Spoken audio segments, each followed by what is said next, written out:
Sesosok sesepuh Wali Songo yang masih sering salah orang, harus dicari tahu.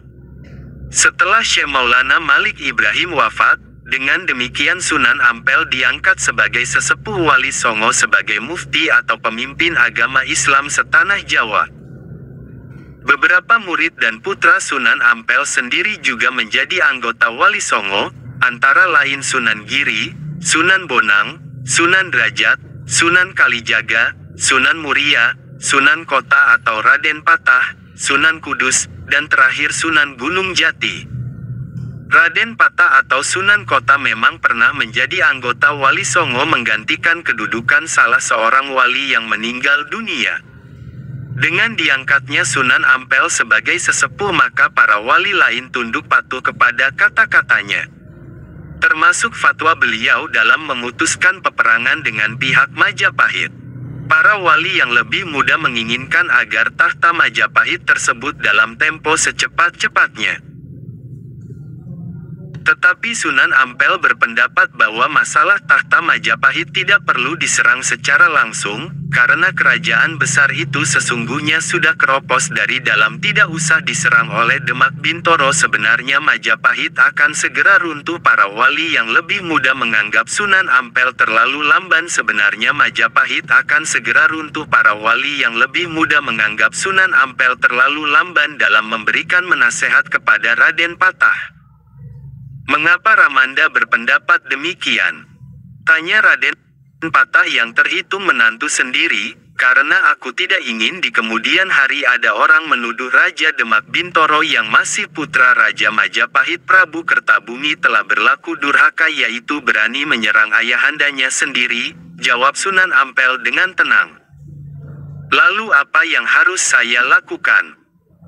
Kau harus sabar menunggu sembari menyusun kekuatan. Kata Sunan Ampel, tidak lama lagi Majapahit akan runtuh dari dalam diserang adipati lain. Pada saat itulah kau berhak merebut hak warisanmu selaku putra Prabu Kertabumi. Majapahit diserang adipati lain. Apakah saya tidak berkewajiban membelanya? Inilah ketentuan Tuhan, sahut Sunan Ampel. Waktu kejadiannya masih dirahasiakan. Aku sendiri tidak tahu persis kapankah peristiwa itu akan berlangsung. Yang jelas bukan kau adipati yang menyerang Majapahit itu. Sunan Ampel adalah penasehat politik Demak Bintoro sekaligus merangkap pemimpin Wali Songo atau mufti agama setanah Jawa, maka fatwanya dipatuhi semua orang. Kekhawatiran Sunan Ampel tersebut memang terbukti di kemuliaan hari. Ternyata ada orang-orang pembenci Islam memutarbalikkan fakta sejarah. Mereka menuliskan bahwa Majapahit jatuh diserang oleh kerajaan Demak Bintoro yang rajanya adalah putra Raja Majapahit sendiri. Dengan demikian Raden Patah dianggap sebagai anak durhaka. Ini dapat Anda lihat di dalam serat Darmo Gandul maupun sejarah yang ditulis sarjana pembenci Islam. Raden Patah dan para wali lainnya akhirnya tunduk patuh pada fatwa Sunan Ampel. Tibalah saatnya Sunan Ampel wafat pada tahun 1478. Sunan Kalijaga diangkat sebagai penasehat bagian politik Demak. Sunan Giri diangkat sebagai pengganti Sunan Ampel sebagai mufti pemimpin para wali di pimpinan agama Jawa. Sesepuh yang selalu diminta pertimbangannya. Setelah Sunan Giri diangkat sebagai mufti, sikapnya terhadap Majapahit sekarang berubah.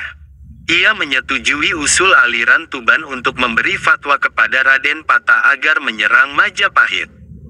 Hal ini terjadi karena pada tahun 1478 kerajaan Majapahit diserang oleh Prabu Ranawijaya atau Gerindrawardana dari Kadipaten Kediri atau Keling.